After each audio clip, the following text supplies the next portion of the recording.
میں نے ایک حدیث سنی ہے کہ مکھی کسی پینے کی چیز میں چلی جائے تو اسے پورا ڈبو کر باہر نکال دینا چاہیے، تو پھر وہ چیز استعمال کر لیں، اس بارے میں تفصیل سے بتا دیں۔ راشد صاحب انڈیا سے۔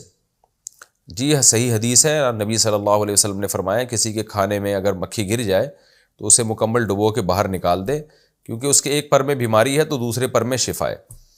تو یہ جائز ہے، اگر گر جائے تو اس کو ڈبو کے باہر نکال کے پھینک سکتے ہیں۔ اب اس میں پھر علماء نے بحث کی ہے کہ جسمانی شفا ہے یا مادی شفا ہے، یعنی روحانی شفا ہے یا مادی شفا ہے۔ بعض نے کہا اس سے تکبر ختم کرنے کے لیے کہا گیا، یہ واللہ عالم، اب یہ تو قیامت کے دن ہی پتہ چلے گا۔ تو خلاصہ بہرحال حدیث کا یہی ہے کہ اس عمل میں کوئی حرج نہیں ہے،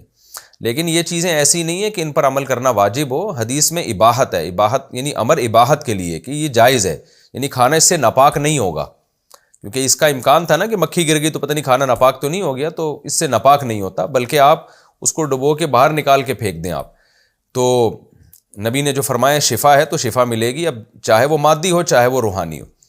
لیکن اگر کسی کی طبیعت میں بہت زیادہ گراوٹ ہے یا کھانا اتنا تیز گرم ہے کہ مکھی گر کے وہ پگھل گئی اندر، اس کی علائش نکل جاتی ہے، تو پھر یہ عمل ٹھیک نہیں ہے، کیونکہ حدیث میں جس کھانے کا تذکرہ ہے وہ تو نارمل کھانا